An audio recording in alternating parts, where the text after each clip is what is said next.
ETV YouTube ఛానల్స్లో మీ వ్యాపార ప్రకటనల కోసం ఈ నంబర్కి కాల్ చేయండి.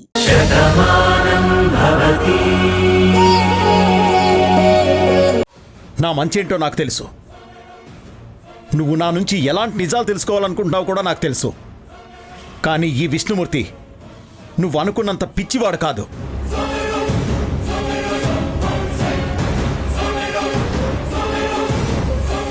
నేను జైలుకి వెళ్ళి బతకలేను. నాకంటూ స్వతంత్రం కావాలి. నేను ఎలా ఉండాలంటే అలా ఉండాలి. నేను ఏం చేయాలనుకుంటే అది చేయాలి. అంతేకాని నన్ను ఒక నేరస్తుడిగా, క్రిమినల్గా జైల్లో బంధించి ఉంచుతానంటే నేను బతకలేను. అందుకే తప్పించుకున్నాను. కానీ నాకన్నా మీరందరూ తెలివైన వాళ్ళు కాబట్టి నా ఉనికిని పసిగట్టారు. చివరికి నన్ను ఇలా బుక్ చేశారు. అయినా సరే నేను మారను. మావయ్య, నువ్వేం చేసుకోవద్దు మావయ్య. అమ్మా నీలిమా, ఈ ప్రపంచంలో నాకంటూ ఎవరూ లేరమ్మా. ఒక్క నువ్వే ఉన్నావు. మీ అమ్మ నిన్ను కన్నాక నిన్ను నా చేతుల్లో పెట్టి తల్లి తండ్రి అయి నువ్వే పెంచని చెప్పింది. ఆ రోజే నిర్ణయం తీసుకున్నాను. నీకు జీవితంలో అన్నీ ఇవ్వాలని, ఎక్కడా ఏ లోటు రాకుండా చూసుకోవాలని.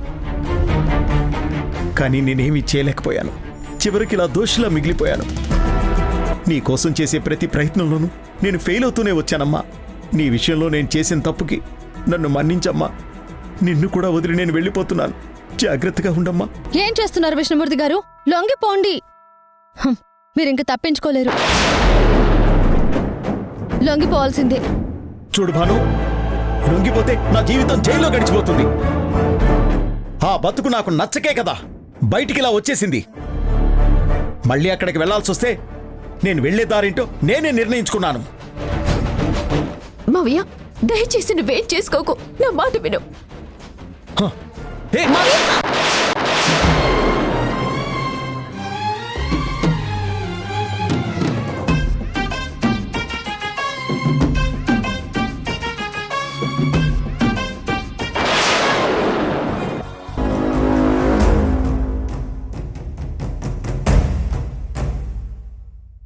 ఉసురేమో ఇరిసేసింది కరుసైన కాలమిలా, ఎగురేసిన జీవితమంతా చిరిమేసెను కూడా భాష లేక గొంతు మూగబోయనా. పొగిలినంతలోన పొంత నిండలేని నిండు వేదనా. చేరదీయబోతే సాయమేమో యతి నీడ చేచెనా. నేరమెవ్వరిదో దారి తప్పి నిన్ను చుట్టి వేసనా.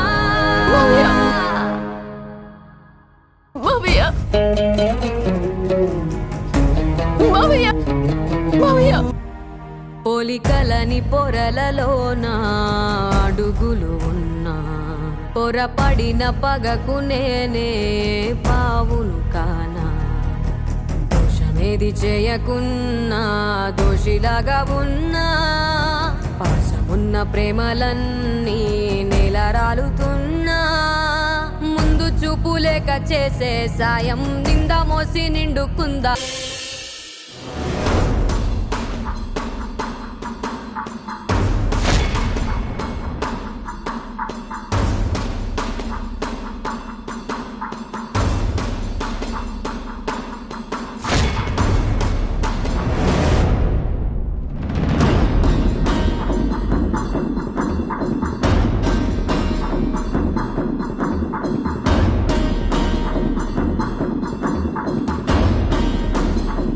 కానిస్టేబుల్స్, ఏ చిన్న క్లూ కూడా వదలొద్దు. ఇల్లు మొత్తం వెతకండి. ఈడియట్ మొత్తం డిపార్ట్మెంట్ని ఫూల్స్ చేశాడు.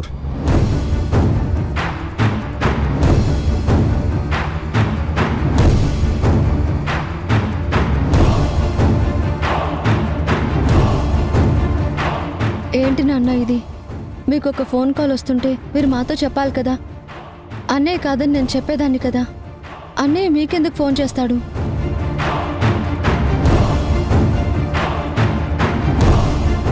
మీకు వస్తుంది ఫేక్ కాల్ నాన్న.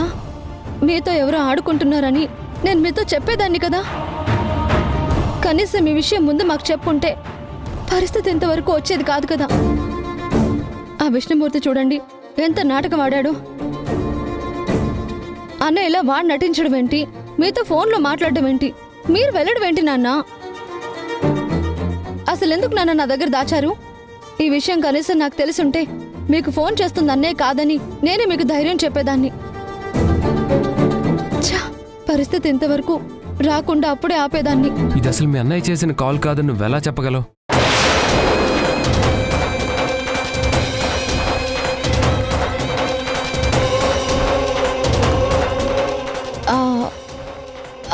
ఏంటి అలా చూస్తున్నారు? ఏంటి బాను, మీ అన్నయ్య ఎక్కడున్నాడో నీకు తెలుసా?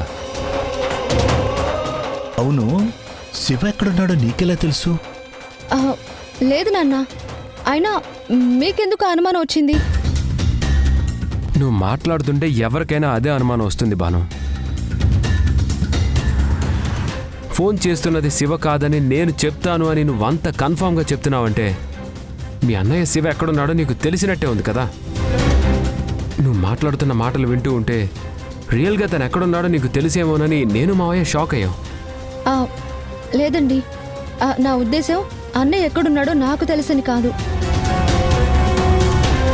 ఇలాంటి ఒక ఫోన్ కాల్ చేయవలసిన అవసరం తనకెందుకుంటుంది? నిజంగా వచ్చే ఉద్దేశం ఉంటే నాన్న దగ్గరికి వచ్చేవాడు కదా, లేదా మన ఇంటికి వచ్చి మనల్ని కలిసేవాడు కదా.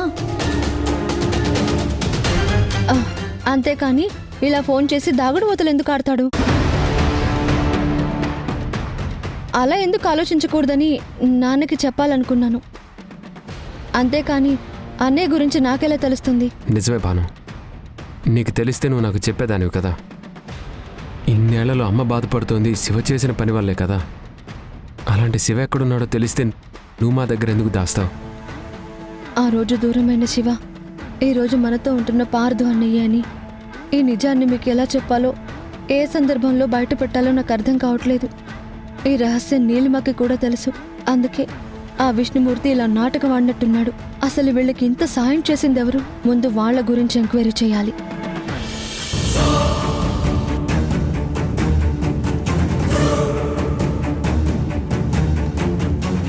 ఏంటండి, ఏం చేస్తున్నారు? అసలేం జరుగుతుంది? నాకేం అర్థం కావట్లేదు. నేను ముందు నుంచి మీకు చెప్తూనే ఉన్నాను, మీరు ఏదో తప్పు చేస్తున్నారండి, అదేంటో నాకు చెప్పండి అని. మీరెప్పుడూ నా మాట వినిపించుకోలేదు. భారీగా నాకు విలువివ్వలేదు. ఇప్పుడు చూస్తే ఇంతలా టెన్షన్ పడుతున్నారు. మనం వెంటనే వెళ్ళిపోవాలి అంటున్నారు. మీరొక డాక్టర్ అండి, మిమ్మల్ని చూస్తే 10 మంది చేతులెత్తి దండం పెడతారు. అంత గౌరవమైన వృత్తిలో ఉన్నారు. అలాంటి మీరు ఇప్పుడు ఇంత సడన్ గా మనం ఎవరికి తెలియకుండా పారిపోవడం ఏంటి? నువ్వు నన్నేమీ అడగద్దు, నాకేమీ సలహాలివ్వద్దు. నేనేం చేసినా కుటుంబం కోసమే చేశాను, మీ అందరి కోసం చేశాను. కానీ అనుకోకుండా ఒక్కోసారి ప్రమాదాలు కూడా జరుగుతుంటాయి. ఇప్పుడు డిస్కషన్ చేసి నీతో మాట్లాడేంత సమయం లేదు.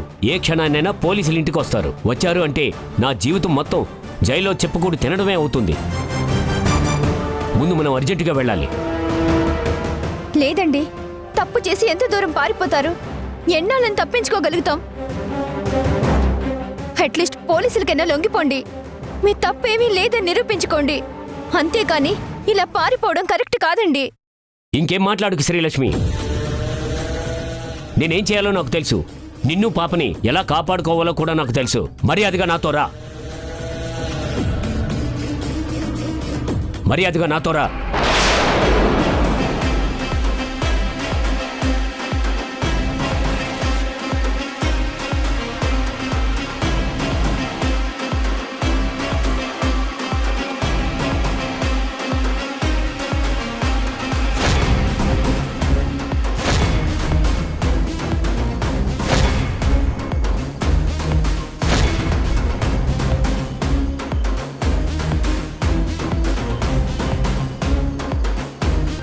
వాడు ఇంట్లోనే ఉన్నట్టున్నాడు. వాడు ఎట్టి పరిస్థితుల్లో తప్పించుకోకూడదు. ముందు వాడిని కస్టడీలోకి తీసుకోవాలి. ఇల్లు 4 వైపులా కార్నర్ చేయండి. వెళ్ళండి.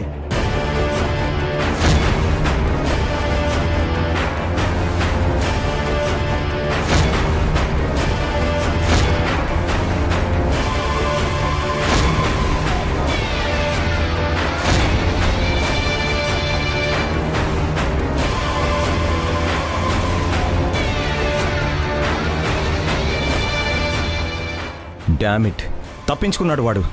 ఎందాక తప్పించుకుంటాడు? సిటీ మొత్తం నాకా బందీ పెట్టైనా సరే వాడిని కంట్రోల్లోకి తీసుకోవాలి. పదండి.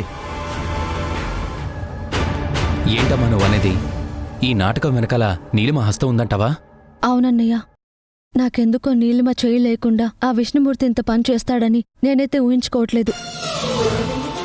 ఉందన్నయ్య, విష్ణుమూర్తి శిక్ష పడి జైల్లో ఉన్నాడు. జైల్లో ఉన్నవాళ్ళు బయట ఉన్న వాళ్ళకి కాంటాక్ట్ చేసే అవకాశం లేదు. ఖచ్చితంగా బయట నుంచి ఎవరో ఒకరి సపోర్ట్ అయితే ఉండాలి. నీలిమ బయట ఉంది. మనందరి దగ్గర వాళ్ళ మావయ్య అంటే పడదు అని ఎంత నటించినా సరే, వాళ్ళ మావయ్య చనిపోయాడు అన్నప్పుడు నీలిమ షాక్ అవ్వడం నేను చూశాను. అలాగే ఆ రోజు హాస్పిటల్లో విష్ణుమూర్తి చనిపోయాడు అని ఇంటికొచ్చి చెప్పినప్పుడు కూడా నీలిమలో కొంచెం కూడా బాధ కనిపించలేదు. అదే విషయం బామ్మ కూడా నాతో చెప్పింది. అంటే నీలిమకి ఖచ్చితంగా విష్ణుమూర్తి మీద ప్రేమ ఉంది. తనకి బయట నుంచి సాయం చేసే ఉంటుంది. దానికి తోడు గవర్నమెంట్ డాక్టర్ కూడా నీలిమకి ఈ విషయంలో హెల్ప్ చేసినట్టున్నాడు. వీళ్ళందరూ కలిసి ఈ నాటకం ఆడబట్టే విష్ణుమూర్తి బయటికి రాగలిగాడు. నువ్వే శివ అన్నయ్య అన్న నిజం నీకు నాకు నీలిమకి తప్ప ఇంకెవరికీ తెలియదు. కానీ విష్ణుమూర్తి నాన్నకు ఫోన్ చేసి నీల మాట్లాడడం ఏంటి? తిరిగి వచ్చేస్తానని చెప్పాడు. అత్తయ్య దగ్గర ఈ విషయం బయట పెట్టాలని ప్రయత్నించాడు. మళ్ళీ ఇంట్లో పెద్ద గొడవలు సృష్టించాలని ప్లాన్ చేశాడు. కానీ చివరి నిమిషంలో వాళ్ళ ప్లాన్ ఫెయిల్ అయింది. ఆ విష్ణుమూర్తి చనిపోయాడు. అప్పుడు నిజమేంటనేది బయటకు తెలియదు కాబట్టి ఈ నిజం ఎప్పటికీ బయటికి రాదు. కానీ ఒక్కటి ఆలోచించు, ఇంత పెద్ద సీక్వెన్స్లో నీలిమ హ్యాండ్ లేదు అంటే నువ్వు నమ్ముతావా? నిజమేనమ్మా, నీలిమ చేసే ప్రతి పనిలోనూ తనకు కొంత స్వార్థం ఉంటుంది. తను ఏం కావాలనుకుంటుందో అది మాత్రమే చేస్తుంది. ఇప్పుడు ఇంట్లో అందరం ఒక్కటైపోయాం. అందరి సపోర్టు నీకే ఉంది. తను ఒంటరైపోయిందన్న భయం నీలిమలో స్పష్టంగా మనకు కనిపిస్తుంది. ఖచ్చితంగా నీలిమ విష్ణుమూర్తికి సపోర్ట్ చేసే ఉంటుంది. కానీ విష్ణుమూర్తి చనిపోయాడు కదా, ఇప్పుడు ఈ విషయాలన్నీ బయటికెలా వస్తాయి? తప్పకుండా వస్తాయన్నయ్య. ఎందుకంటే ఒక నేరస్తుడు తను చనిపోయినట్టుగా డెత్ సర్టిఫికేట్ సృష్టించుకుని బయట తిరుగుతూ ఇంకో కుట్రకి తెరతీశాడంటే అది పోలీస్ డిపార్ట్మెంట్కి చాలా అవమానం. విష్ణుమూర్తి చనిపోయి ఉండొచ్చు, కానీ సాక్ష్యాధారాలు పట్టుకుని పోలీసులు ఖచ్చితంగా ఎంక్వైరీ చేస్తారు. నీలిమని ప్రశ్నిస్తే అసలు విషయం నీలిమ నుంచే బయటకు వస్తుంది.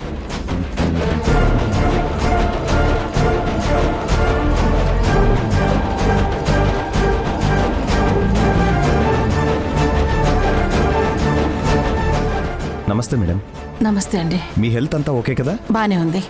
బుల్లెట్ కూడా తీశారు, స్టిచెస్ వేశారు. Now I'm perfectly all right. Okay madam. Neelima గారు, మీరు ఒకసారి మాతో స్టేషన్కి రండి.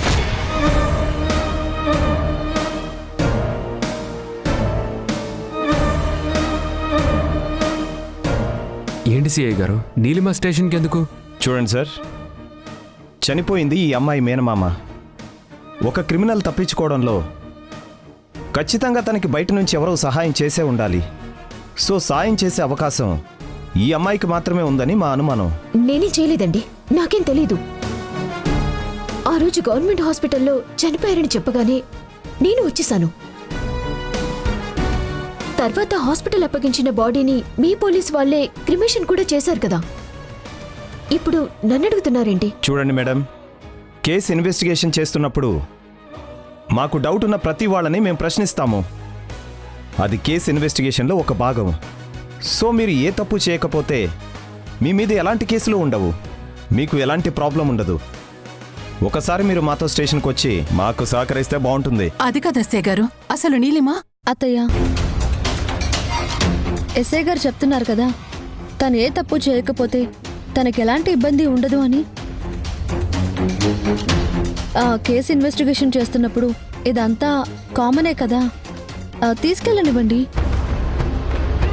ఎవరి ద్వారా ఏం జరిగిందో నిజాలు బయటికి రావడం మనకి కావాలి కదా. నీలిమ తప్పు చేయకపోతే నిప్పులాగే బయటకు వస్తుంది. ఎస్ఐ గారు, మీరు తీసుకెళ్ళండి. పదండి మేడం.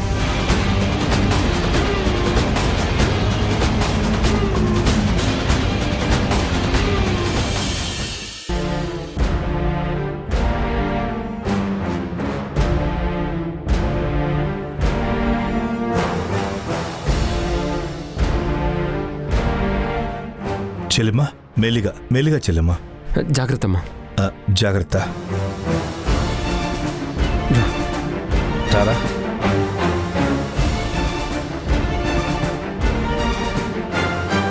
అత్తయ్య ఒక్క నిమిషం ఇక్కడే ఉండండి, ఇప్పుడే వస్తాను. మమ్మీ మమ్మీ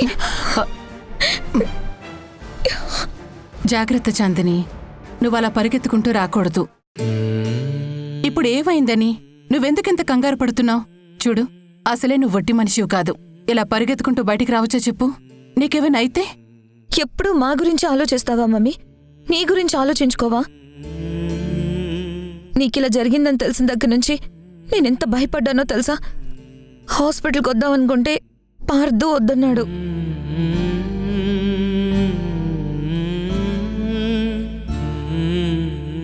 నేను చూసే వరకు నా మనసులో లేదు. బామ్మ కూడా ఇప్పటికీ 4 సార్లు ఫోన్ చేసింది. ఎలా ఉన్నావని నన్ను అడుగుతుంది. నీకెలా ఉందో తెలియక నేనెంత భయపడుతున్నానో ఎందుకెవరూ ఆలోచించట్లేదు? నేను పిల్లల గురించి కాక ఇంకెవరి గురించి ఆలోచిస్తానమ్మా. నాకేదైనా జరగరాంది జరిగితే, ప్రాణాలే పోయుంటే నాకు దూరమైన నా రాము దగ్గరికి వెళ్లేదాన్ని కదా. అమ్మా! చెల్లెమ్మా ఏంటా మాటలు? అమ్మ మమకారానికి వాడిన్నేళ్లు దూరం అయ్యాడు కాబట్టి నేనే వాడి దగ్గరికి వెళ్ళి ఆ మమకారాన్ని పంచేదాన్ని. అమ్మా, దయచేసి మీరు అలా మాట్లాడకండి అత్తయ్య. చాందినియే కాదు, మీకు ఇలా జరిగినందుకు మేమందరం కూడా బాధపడుతున్నాం.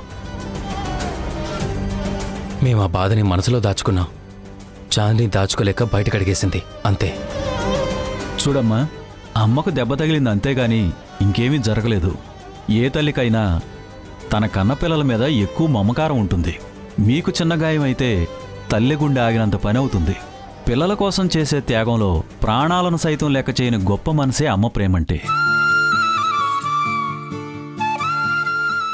అర్థం చేసుకోవడం తప్ప ఎందుకు అని ప్రశ్నించడం ఎవ్వరికీ సాధ్యం కాదమ్మా.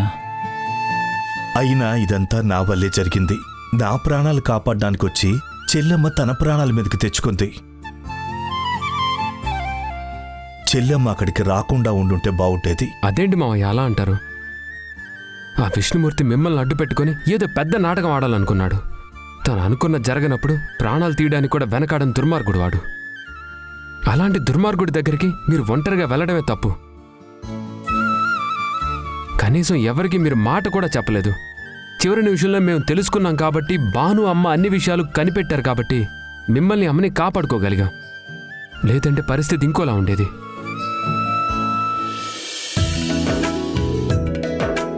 భాను, ఇప్పుడు నాకు దిష్టి తీస్తున్నావేంటి? మన ఇంటికి దిష్టిగా ఉన్న విష్ణుమూర్తి అనంత లోకాలకి వెళ్ళిపోయాడు. శత్రుశేషం లేకుండా పోయింది. ఇంకా ఏం దిష్టి తగులుతుందని ఇప్పుడు నాకు ఇలా దిష్టి తీస్తున్నావు? అత్తయ్య, వాడు నాగుపామని తెలుసు, కాటు వేస్తాడని తెలుసు.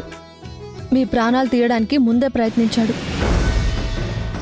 అయినా సరే మీరు ప్రాణాలకి తెగించి వాడి అంతు తేల్చడానికి వెళ్లారు. వాడి ప్రాణం పోయుండొచ్చు, కానీ వాడు అనుకున్న కుట్ర ఆగిపోయిందని ఎలా అనుకుంటాం? ఎప్పుడూ అప్రమత్తంగానే ఉండాలి.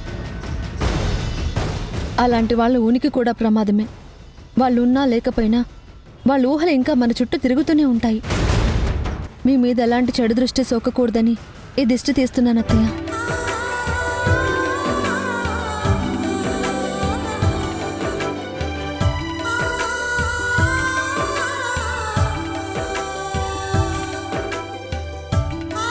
అత్తయ్య రండి.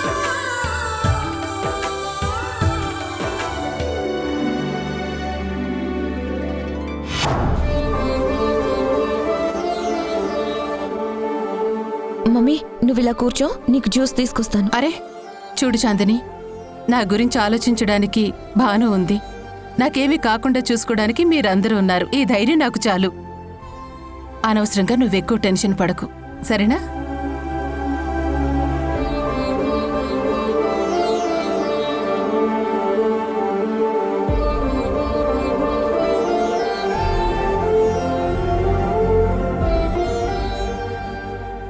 మనో, ఒక్కసారి నేను చెల్లెమ్మతో మాట్లాడేసి వస్తాను.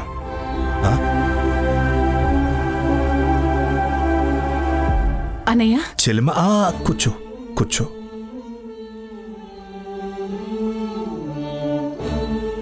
చెల్లెమ్మ, నేను ఎన్ని జన్మలెత్తినా నీ రుణాన్ని తీర్చుకోలేను తల్లి. అయ్యో ఏంటన్నయ్య మాటలు? మన మధ్య రుణమేంటి చెప్పండి. నాకు కష్టం వస్తే నేనున్నాను అని చెప్పి మీరు నిలబడ్డారు. మా ఇంటికి ఏదైనా సమస్య వస్తే మీరెంతో బాధపడతారు. అది పరిష్కారం అయ్యేంత వరకు కూడా మీరు ప్రశాంతంగా ఉండలేరు. అది మీ ప్రేమానురాగం అన్నయ్య. అలాంటిది మీకేదైనా ఆపదొస్తుంది అంటే నేను చూస్తూ ఎలా ఊరుకుంటానన్నయ్య? మా మీద మీరు ఎంత మమకారాన్ని చూపిస్తున్నారు. మరి మా అన్నయ్యకేదైనా అవుతుంది అంటే నాకు అంతే బాధగా ఉంటుంది కదన్నయ్య. ఇందులో అనుబంధాలే తప్ప రుణాలు మాత్రం ఏవీ ఉండవన్నయ్యా. నువ్వు నాకా దేవుడిచ్చిన చెల్లెమ్మవి. అదే అనుబంధంతో నిన్ను అడుగుతున్నాను తల్లి. ఆ విష్ణుమూర్తి నా కొడుకు పేరుతో నాటకం ఆడుండొచ్చు, కానీ నాకు నా కొడుకుని గుర్తు చేశాడు. నా శివని క్షమించగలవమ్మా?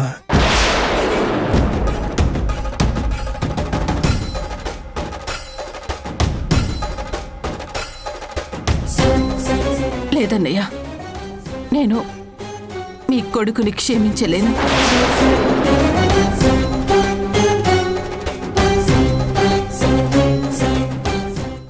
నీకు సంబంధించిన రహస్యం నా దగ్గర ఒకటి ఉంది. అది నేనెక్కడ బయట పెడతానేమో అని మీ ఇద్దరు భయపడుతున్నారు. మీ భయం అంతా ఆ వీడియో గురించి అయితే